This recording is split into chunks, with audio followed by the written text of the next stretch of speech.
వరి పంటకు క్వింటాల్కు 500 రూపాయల బోనస్ ఇస్తాం. దగ అంటే 4 విషయాలు కూడా రైతులకు ఇచ్చిన 4 హామీలను కూడా తుంగలో తొక్కి రైతులను నట్టేట ముంచింది ఇలా కాంగ్రెస్ పార్టీ, నేడు అధికారంలో ఉన్న కాంగ్రెస్ ప్రభుత్వం.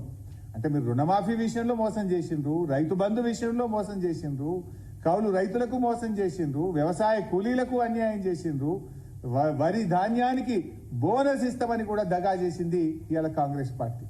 ఏ మొహం పెట్టుకునే పార్లమెంట్ ఎన్నికల్లో ఓట్లు అడుగుతారు?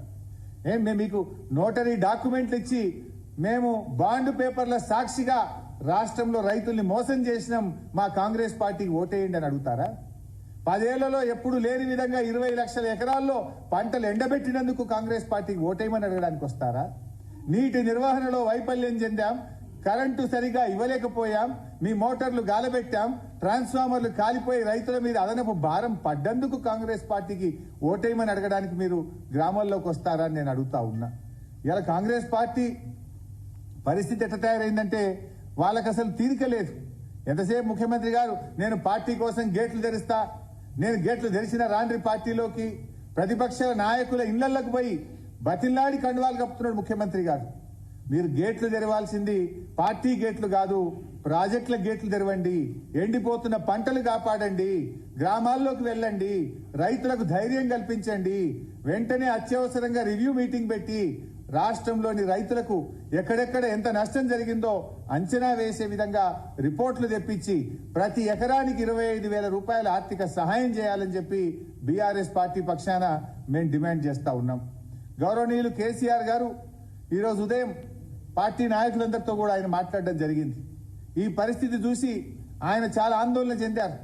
రాష్ట్రంలో రైతులు చాలా ఆందోళనలో ఉన్నారు, ఆత్మహత్యలు చేసుకుంటున్నారు.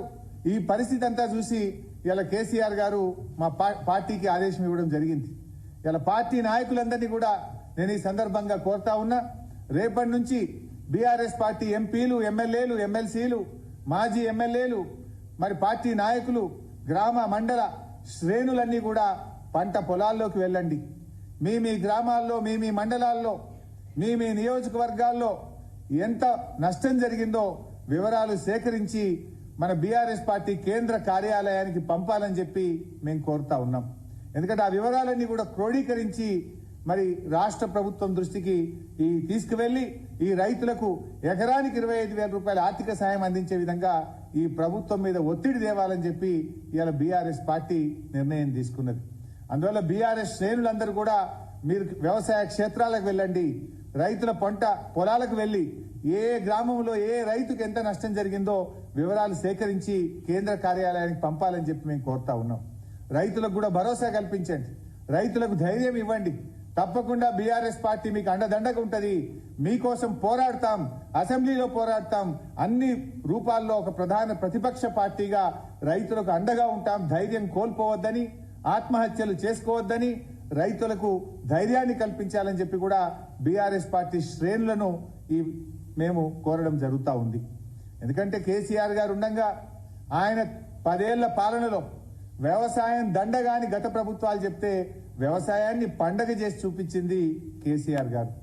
ఈ దేశంలో ఏ నాయకుడు ఆలోచించని విధంగా మొట్టమొదటిసారిగా రైతుకు నగదు బదిలీ పథకాన్ని ప్రవేశపెట్టింది కేసీఆర్ గారు.